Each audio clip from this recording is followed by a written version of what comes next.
¿Hace falta ser grande para competir en tecnología? ¿El tamaño importa para enfrentarse desde una empresa a los retos del momento? Hablamos con Pilar Torres, CEO de Eviden en Iberia, Italia y Oriente Medio. Fue directora del sector público para España y Portugal en Amazon Web Services. Recibió el primer premio STEM de la Universidad Politécnica de Madrid y fue reconocida como talento andaluz por la Junta de Andalucía en 2024 por su impacto y liderazgo en tecnología. Colabora activamente en la Alianza CEO por la Diversidad y participa en Mujeres Tech para apoyar y visibilizar a las mujeres en el sector digital. ¿Qué tal, Pilar? Bienvenida. Hola Iñaki, ¿qué tal? Tenemos hoy con nosotros la inmensa suerte de contar con Pilar Torres, es la CEO de Eviden, tiene una responsabilidad geográfica en este grupo tecnológico que pertenece a la multinacional Atos, intensa porque le toca gestionar África, Oriente Medio, pero también Italia, España y Portugal. Pilar, nos gusta siempre tener en este formato a un alumno de la UNIR. En Ujú. este caso tenemos con nosotros a Andrés Carrasquero, que es ingeniero, que trabaja en el sector de las renovables y está, como decía, cursando el MBA de la UNIR. ¿Qué tal, Andrés? Hola Andrés, ¿qué tal? Muy bien, mucho gusto Pilar y muchas gracias Iñaki por invitarme. Ya sabes que puedes intervenir en cualquier momento para preguntarle a Pilar Torres y de paso, pues también casi presentar tus credenciales, porque Pilar Torres ficha a mucha gente y seguro que le interesará muy bien mucho tu trayectoria y tu capacidad de hacer preguntas. Pilar, has tenido pues una trayectoria que desde muy joven te tocó ser directiva. ¿Cómo ha cambiado los requerimientos para ser directivos? Se hablaba hace un tiempo de la hiperespecialización. También ahora se habla de la versatilidad. ¿En qué nos quedamos? Hombre, yo la verdad es que creo que he tenido la gran suerte de hacer mi carrera en el mundo tecnológico en empresas que han apostado muchísimo por el desarrollo del talento y de sus empleados.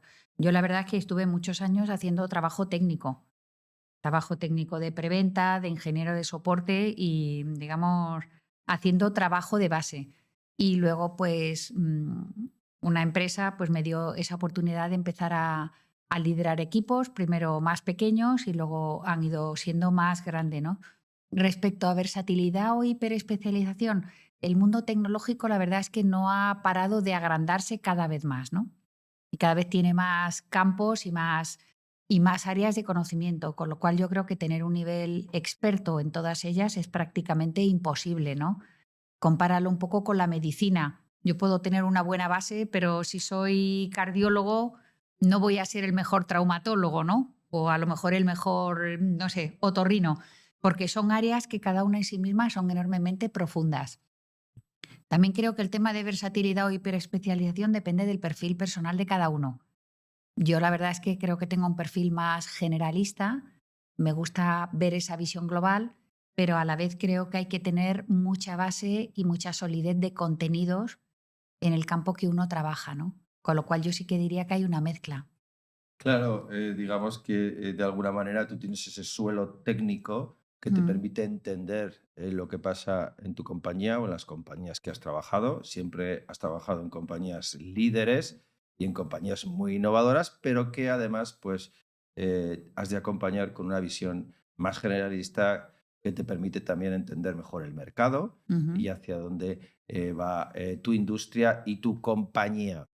Se habla desde hace un tiempo de la necesidad de tener empresas ágiles, de Ujú. tener empresas flexibles, de tener empresas que de alguna manera sean capaces de adaptarse muy fácil Ujú. a este mundo tan cambiante. Y eso tiene un paradigma que son pues casi las startups. En el mundo Ujú. académico les llamamos las gacelas, ¿no? Sí. Pero al mismo tiempo parece que los elefantes, las grandes empresas, esa Ujú. solidez del tamaño hace que te permita llegar más lejos. ¿Cómo ves esta dicotomía? Pues yo la veo apasionante, apasionante. Yo he trabajado a lo largo de mi vida en grandes compañías que han ido evolucionando con los tiempos y adaptándose y siendo, digamos, cada vez más alineadas con lo que iba sucediendo en el mundo. y que han tenido que transformarse porque si no el riesgo era quedarse atrás, es verdad que el tamaño tiene una inercia en esos movimientos, ¿no? Pero también he estado en entornos que una vez nacieron en un garaje o en una universidad y por gente con la edad de Andrés, ¿no? Y crecieron muy rápido porque encontraron un nicho, encontraron una oportunidad, encontraron una manera de poner el talento que esas personas creían que podían ofrecer al mercado y que tuvieron muchísimo éxito, ¿no? Y que hoy son grandísimas empresas, pero que no hace mucho tiempo eran esas pequeñas startups en un dormitorio de una universidad, ¿no? Yo creo que el mundo tecnológico te ofrece esa posibilidad que a lo mejor no hay en otros sectores, ¿no? Y que es increíble. Si tú echas la mirada hacia atrás, Pilar, ves una carrera coherente, has ido tomando decisiones que te han llevado a esta posición que nos interesa muchísimo y que es una inspiración para los alumnos y las alumnas que nos ven. Pero al mismo tiempo, los datos que se manejan es que la vida del CEO Ujú, es muy dura y cada vez es más corta. Cada vez duráis menos los consejeros delegados en posiciones de alta ujú. responsabilidad. ¿Es algo que desmientes conforme tu experiencia o crees que es algo coyuntural y que, bueno, pues que siempre ha habido cambios en posiciones de tanta visibilidad y de tanta exigencia, ¿no? Ujú. Hombre, yo creo que es verdad que en este entorno hipercambiante, ¿no? Y yo creo que llevamos también muchos años hablando del tema del cambio, pero sí, es una realidad, ¿no? Lo que exige es que realmente se esté muy atento. O sea, hay que tener mucho la mirada puesta en el presente, pero también varios pasos adelante, ¿no? Y es verdad que hay ciertas decisiones que hay que tomar con información limitada sobre cómo va a evolucionar el mercado, qué tecnologías van a tener más preponderancia frente a otras, qué necesidades son las que la tecnología, y hablo de mi mundo que es el tecnológico, ¿eh? Va a ser capaz de dar una solución diferente o innovadora y otras apuestas que a lo mejor no llegan tan lejos, ¿no?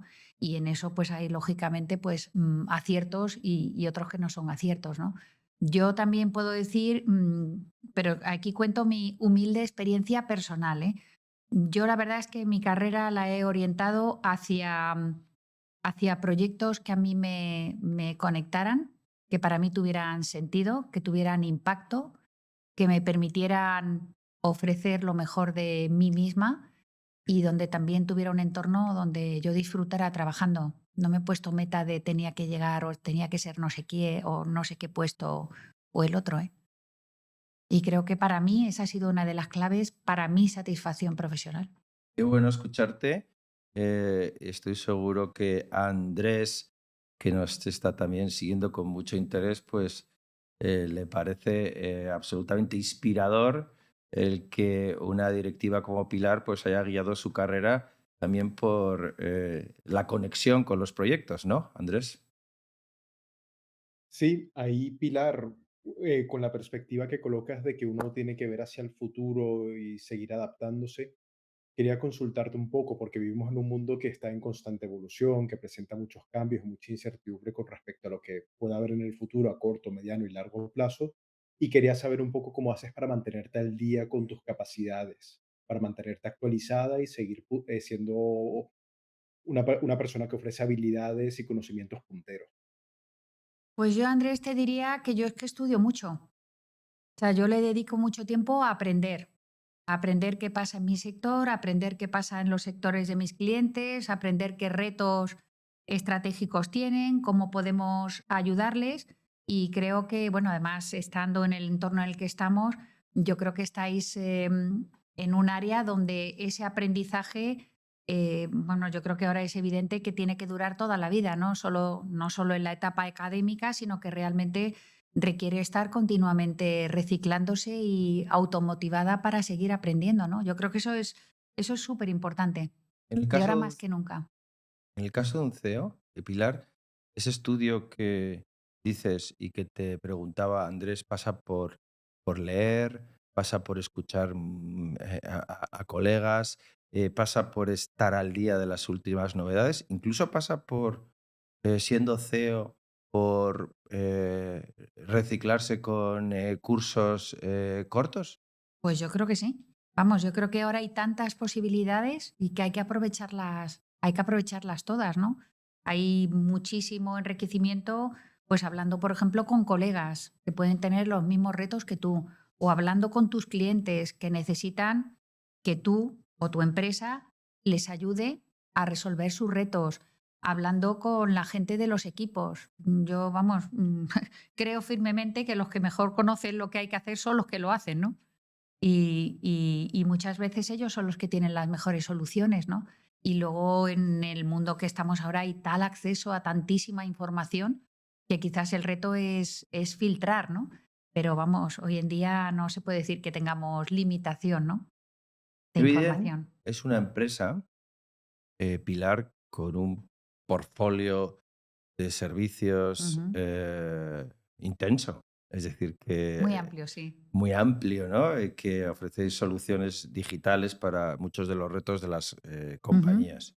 Uno de los retos de cualquier compañía hoy es afrontar los cambios tecnológicos y en especial, pues la irrupción, no vamos a llamarle todavía disrupción, o sí, me lo dirás tú, de ujú. la inteligencia artificial generativa y de cómo, pues, muchos puestos de trabajo desaparecerán. Y se habla de que las compañías, pues, Ujú. irán adelgazando desde el punto de vista de personal porque ya hay muchas cosas que harán las máquinas. ¿Estamos todavía pronto para hacer esa afirmación? ¿Crecerá el empleo? ¿Decrecerá el empleo gracias a la inteligencia artificial? A ver, yo creo que si nos remontamos en la historia, ha habido ciclos que han llevado a revoluciones y se habla de las distintas revoluciones industriales que han revolucionado tanto el mundo económico como el mundo laboral, ¿no? Y muchas veces estaban también, de alguna manera, sustentadas en innovaciones tecnológicas importantes, ¿no? Siempre ha habido ese cambio de cómo transformas trabajos que se hacían de una manera más manual a una manera más mecanizada, a una manera más automática y ahora a una manera más digital o con inteligencia artificial, ¿no? Yo creo que ese paso de transformación no es nuevo. Quizás lo que sea nuevo y lo que supone un reto para todos, y creo que tenemos que abordarlo entre todos, tanto pues, en el sector privado como en las empresas que estamos en el mundo tecnológico, las instituciones educativas y los organismos públicos, es en la velocidad a la cual se produce, ¿no? Y yo creo que el reto que tenemos ahora mismo, más que el cambio en sí, es la velocidad. ¿Van a desaparecer algunos trabajos? Sin duda. ¿Se van a crear y se están creando trabajos nuevos? Sin duda. ¿Hay oportunidades nuevas en ese nuevo mundo? Sin ninguna duda. Se habla de que, bueno, pues la tecnología va de alguna manera ayudando, ¿no? A eliminar trabajo rutinario, trabajo más mecánico. Yo estoy encantada de tener electrodomésticos en mi casa porque me ayudan en mi día a día.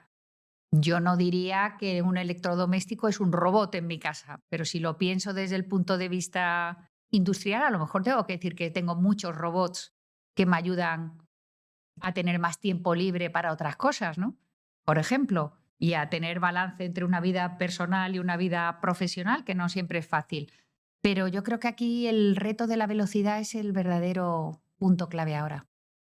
¿Cómo ves? Estás acostumbrada a estar diariamente con clientes, con Ujú. empresas, es parte de tu desempeño. ¿Cómo ves de preparadas a las empresas para esa velocidad? Pues yo las veo en buena forma, ¿eh? Yo creo que parte de lo que quizás ahora tenemos es que hay una gran comunicación alrededor del mundo tecnológico. Yo, vamos, creo que es que ahora no hay un informativo en la televisión o en los medios y tal que no tenga una noticia tecnológica todos los días. Y hay mucho más conocimiento de la tecnología de lo que había pues hace unos años, ¿no? Y yo creo que, vamos, las empresas están muy conscientes de las ventajas competitivas que la tecnología actual les puede suponer, de cómo se tienen que preparar, que si no toman una posición ya se están quedando atrás y que tienen que tomar acción, ¿no? Ujú. La tecnología, estamos hablando de que lo está impregnando todo. Ujú. Se habla, por lo menos un reciente informe nos lo decía así, que ya hay más delitos en Internet que en las calles. Y eso tiene que ver con la tecnología. Se habla también de que los centros de datos contaminan ya mucho más que las antiguas fábricas. Ese humo que veíamos en las fábricas hoy pues es una exigencia de energía tremenda para los centros de datos. Es decir, que la tecnología trae cosas buenas, Ujú. pero también trae cosas que no son tan buenas. ¿Es posible que la tecnología sea a la vez la solución y el problema? Pues yo creo que sin duda digamos, tiene que ser y es parte de la solución, ¿no?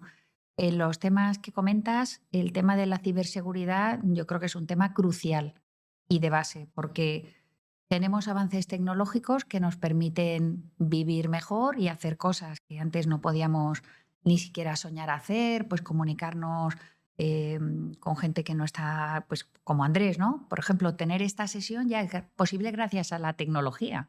Si no, no la podríamos estar haciendo, ¿no? Y que vuestros miles de alumnos la pueden ver en cualquier momento, también lo da la tecnología. Si no, no sería posible. Es decir, tenemos un gran mundo de posibilidades, pero no puede ser a cualquier precio, porque efectivamente hay unos riesgos en que esa tecnología se use de una manera segura y sobre todo nuestros datos estén protegidos o protegidos frente a usos fraudulentos de esos datos, que tenemos que ser todos súper conscientes. ¿Han aumentado los delitos cibernéticos? Sí, han aumentado, pero también han aumentado los mecanismos de protección y los recursos y el nivel de conciencia que hay sobre cómo protegerse de esos delitos, porque una buena parte la tenemos nosotros. Yo no dejo la llave puesta en mi casa cuando me voy por Ujú. las mañanas. Tampoco debo dejar mi llave digital a la vista, pues cuando opero en el mundo online, por ejemplo, ¿no? O sea, esa cultura yo creo que la tenemos que desarrollar.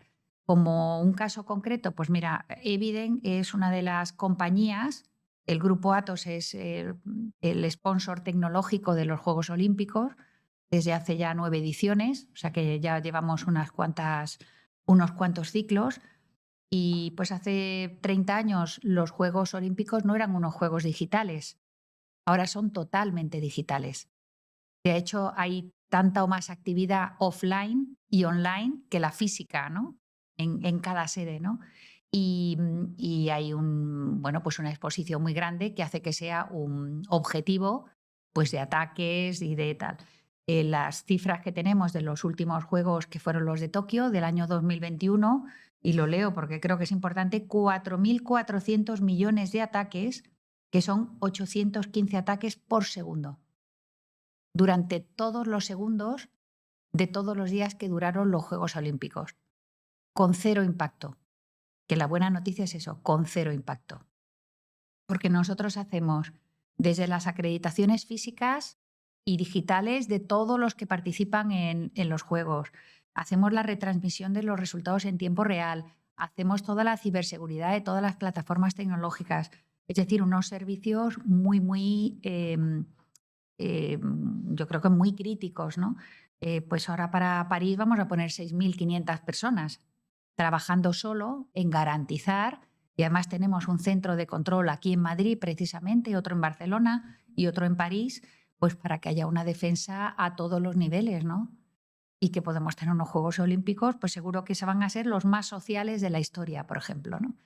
Y el tema de la sostenibilidad, pues bueno, yo creo que también hay que medir, ¿no? Porque el tema de la sostenibilidad tiene varios ejes. Tiene el eje de la energía, también tiene el eje de la contaminación ambiental, tiene el eje de la contaminación química, tiene muchas facetas, ¿no?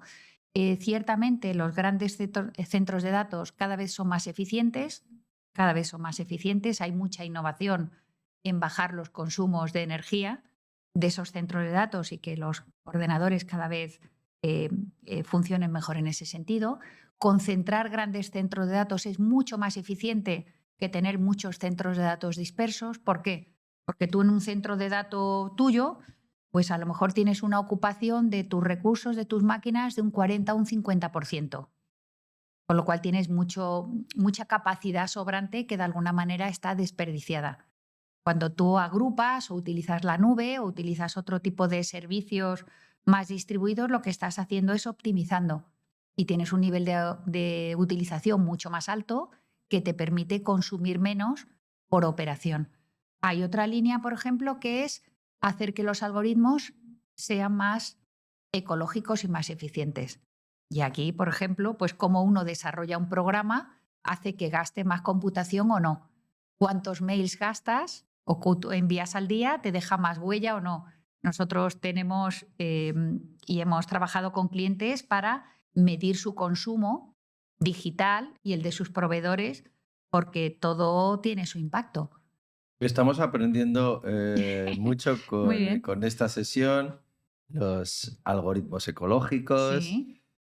también esas más de 6.000 personas dedicadas a la seguridad digital en los Juegos Olímpicos de París. Que ya queda poquísimo, ya estamos ahí en la cuenta atrás. Qué bueno, Pilar, pero tú también has tenido una trayectoria en la que no solo lo corporativo te ha importado, sino que has participado en la vida asociativa y también te has involucrado con causas que tienen que ver con las mujeres y la tecnología.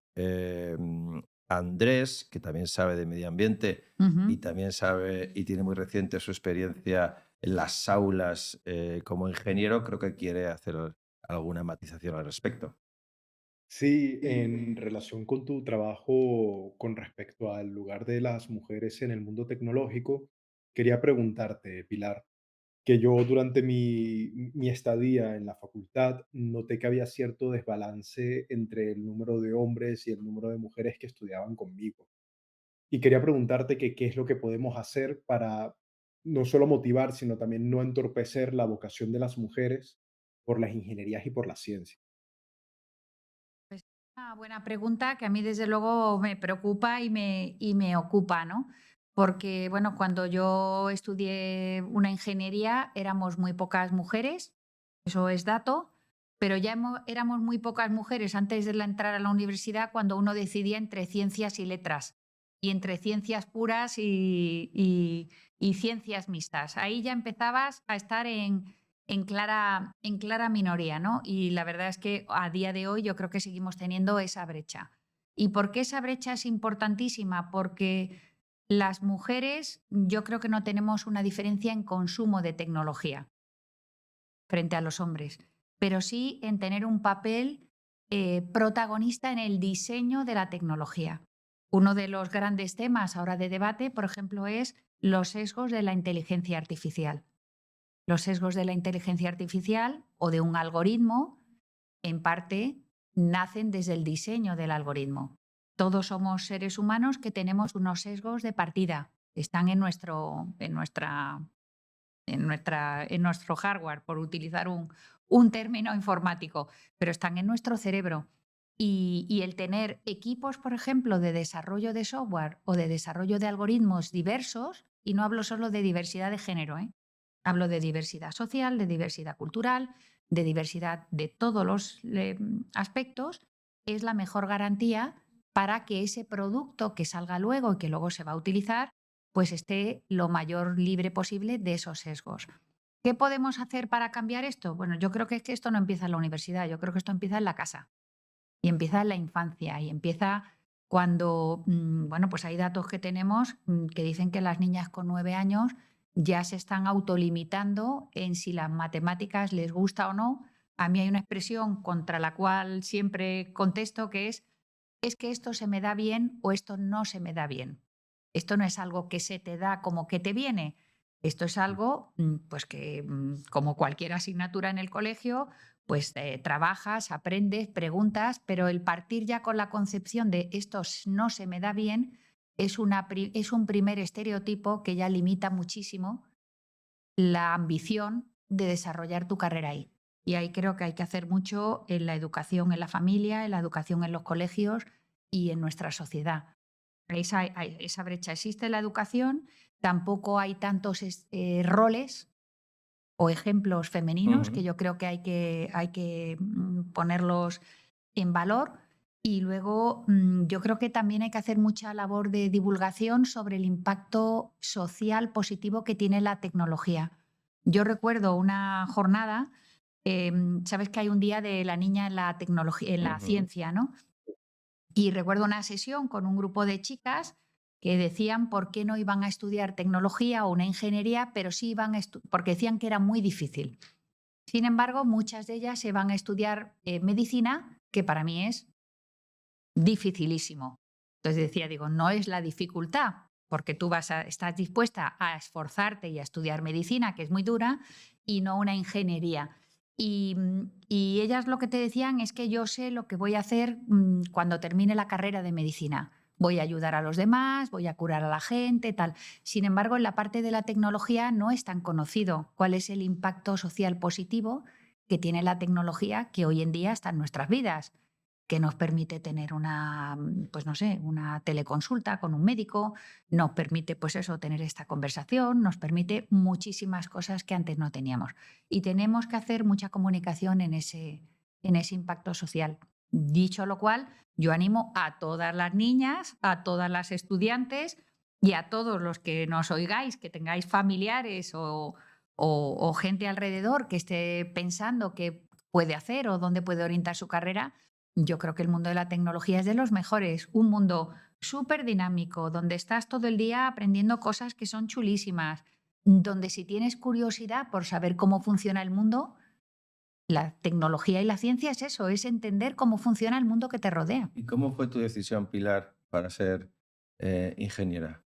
¿Qué es lo que te marcó? O sea, ¿lo tuviste siempre claro? ¿Hubo algún rol, algún, que dicen los americanos, algún empujoncito de algo en la familia, en tu entorno, que te Pues mira, llevó? yo en mi familia la verdad es que no me dijeron tienes que tirar por aquí o tienes que tirar por allá, ¿no? La verdad es que a mí las ciencias siempre me han gustado mucho, ¿no? Y la verdad es que, bueno, me parece un área súper interesante. Y luego yo soy una persona que me gusta hacer cosas. Y la ingeniería a mí me pareció, es que es donde se hacen las cosas, donde se lleva haciendo desde la invención de la rueda, que ya es un primer producto de la ingeniería que nos ha permitido llegar hasta aquí, pues es que no ha habido momento en la historia que no haya habido grandísimos avances, ¿no? Andrés, que es ingeniero y que está siguiendo atentamente, asentía cuando estabas diciendo todas estas cuestiones. Me vais a permitir que cambie de tema, Ujú. Andrés y Pilar, porque queremos hablar de personas. Muy bien. ¿Cómo se gestionan las personas? ¿Cómo trabajar en equipos? Porque se habla también de que es una de las disciplinas en las que no nos enseñan a gestionar personas. Nosotros en la MBA de la UNIR pues dedicamos un capítulo Ujú. importantísimo a todo lo que tiene que ver con la gestión del talento. Pero tú, ¿cómo has ido aprendiendo esa gestión del talento en el que pues hay momentos buenos, pero otros no tan buenos? Pues yo creo que hay que empezar por conocerse bien a uno mismo.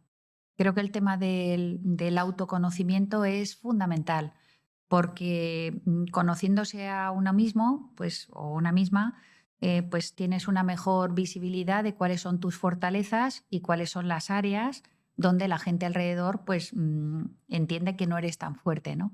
Y yo creo que eso es la primera tarea, conocerse. Y luego a la hora de trabajar con equipos, pues yo la verdad es que siempre he buscado gente, bueno, te voy a decir, busco gente buena, pero sobre todo buena gente. Y ya creo que las dos cosas tienen que ir de la mano, ¿no? Quizás en nuestro sistema educativo hemos dado mucha importancia a saber cosas, pero cada vez más se va haciendo hincapié en esos soft skills, cómo colaborar con otros, cómo trabajar en equipo, cómo comunicar, cómo tener en cuenta pues cómo se toman decisiones. Yo creo que eso enriquece muchísimo, ¿no? Y luego yo creo que es muy importante tener valores. Yo creo en la gestión por valores y creo en la cultura como ese caldo de cultivo. Y a mí, pues, a mí la cultura de la empresa o del entorno en el que he estado me ha marcado mucho, ¿no? Y para mí ha sido una gran fuente de satisfacción también, ¿no? Creo que la cultura es como, como el sitio donde colocas una planta, ¿no?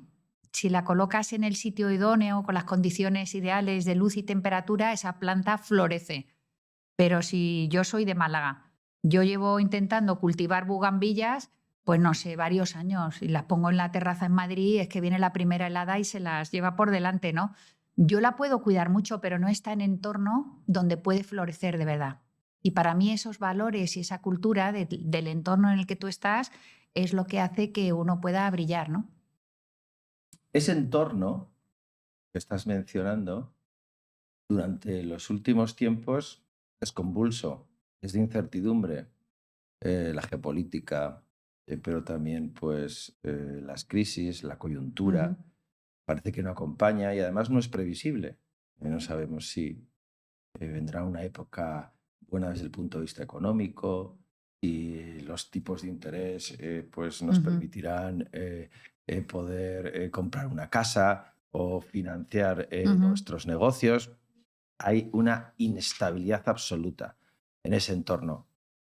¿Cómo de difícil es ser, por tanto, fiel a la visión, al plan, a la estrategia que tiene la compañía, sabiendo que tú has fijado unos objetivos sobre un tablero que se está moviendo continuamente, Pilar? Me parece sencillo, ¿no? No es sencillo, pero yo creo que parte del tema es incorporar esos elementos ya desde el diseño de tu estrategia. O sea, yo creo que la estrategia tiene que estar marcada y clara, y yo creo que las organizaciones solemos ser fieles a esa estrategia de largo plazo que tenemos marcada, pero también dejando ese margen de flexibilidad para irnos adaptando a lo que va pasando, alrededor, ¿no? También es verdad que tenemos la sensación de que nuestro presente es el más incierto, ¿no? Pero yo creo que generaciones anteriores también han tenido sus factores de incertidumbre muy importantes, ¿eh? Y las futuras también. Yo creo que la clave es estar preparado para que eso no sea una fuente de ansiedad, ¿no? O sea, que ya sepamos que el entorno es así, eso es dato, eso es el punto de partida. Ansiedad, incertidumbre. Andrés Carrasquero tiene esa edad en la que no sabes muy bien cómo afrontar pues, tu futuro y además, pues, Andrés, las noticias que recibís los que tenéis 26 años últimamente no son las mejores, ¿verdad? Sí, constantemente nos están diciendo que nuestra generación va a ser la primera en muchísimo tiempo que vaya a vivir peor que la generación de sus padres. Entiendo que eres Pilar tecno-optimista. ¿Cómo respondes a estas objeciones de que vamos a vivir peor y si nos puedes dar algo de ánimos en ese sentido? Yo, desde luego, ánimos todos los del mundo, ¿eh? Además, tengo hijos de tu edad o en ese rango y desde luego, a ver, creo que bueno, cada momento es diferente, es difícil comparar, ¿no? Hay elementos o parámetros que son comparables, pero otros que son muy distintos. Yo creo, por ejemplo, una grandísima oportunidad que tenéis ahora es que vivimos en un mundo cada vez más global y que tenéis acceso a un tipo de educación que os permite prácticamente trabajar en cualquier parte del mundo o desde cualquier parte del mundo para cualquier otra parte del mundo. Por ejemplo, nosotros en Atos y en Eviden tenemos una gran parte de personas que trabajan en nuestra empresa, pero para clientes que están en otros países. Esa oportunidad, por ejemplo, se puede producir gracias a la tecnología. Hace unos años no era tan factible.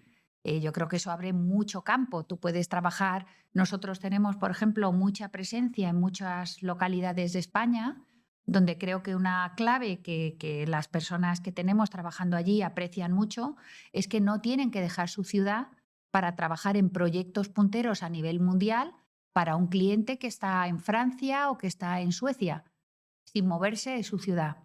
Cosa que hace unos años, pues tú tenías que emigrar de tu pueblito a lo mejor a tu provincia, o si no, venirte a una gran capital, porque era donde estaba el acceso a la educación, a los trabajos, a ciertas posibilidades de carrera que ahora mismo son mucho más abiertas, ¿no? Yo creo que eso es una baza que tenéis que aprovechar, ¿no? Sin duda. Nos gusta mucho mm, Eviden, nos gusta Ujú. mucho el grupo Atos, pero nos gusta más Pilar Torres. Por eso queremos terminar hablando de Pilar. ¿Qué referente has tenido tu vida profesional. ¿En qué te has inspirado? Tú que tienes una Ujú. carrera brillante y de alto desempeño. ¿Quién te ha ayudado? Pues yo creo que he tenido la enorme suerte de dar con personas en mi vida profesional que han creído en mí y, y que me han motivado y que han visto un poco cómo yo podía dar lo mejor de mí misma, ¿no? Yo creo que eso es una maravilla cuando tienes ese entorno y por eso vuelvo a la cultura y al tipo de empresa y al tipo de equipo y al tipo de gente con la que estás, ¿no? Que dice, oye, Pilar, tú no has hecho nunca esto, pero creo que puedes hacerlo, ¿no? Yo soy una persona que me motiva mucho los retos y los resultados. Entonces a mí me das un reto y lo primero es, venga, este reto es mío y yo lo saco adelante, ¿no? Pero he tenido esa suerte de que esas oportunidades se presentaran. También creo que una enseñanza mía ha sido hacer de la necesidad virtud, que creo que también es muy importante. Unas veces cada uno tiene que jugar con las cartas que le tocan en cada momento, no siempre puede elegirlas, pero incluso con esas cartas en ese momento se pueden hacer grandes cosas. Y muchas veces hay que pensar cómo puedo yo sacar partido de esas cartas que tengo en ese momento, ¿no? Un colega CEO que ocupó la posición en la que tú estás nos decía que no existen éxitos y fracasos, existen éxitos y aprendizajes. Es Ujú, decir, esa necesidad, ese hacer de la necesidad virtud. Enhorabuena a esos mentores que creyeron en ujú. Pilar Torres. Nos encanta escuchar una trayectoria así. También pues el altísimo desempeño de Eviden, que nos lo has ido contando. Y un lujazo tener a Andrés Carrasquero también con nosotros, brillante alumno, ingeniero, MBA UNIR. Gracias, Muchas gracias, Andrés. Andrés. Gracias a ti, Pilar e Iñaki. Muchísimas gracias, lo dicho, a los dos. Nos vemos pronto. Hasta siempre.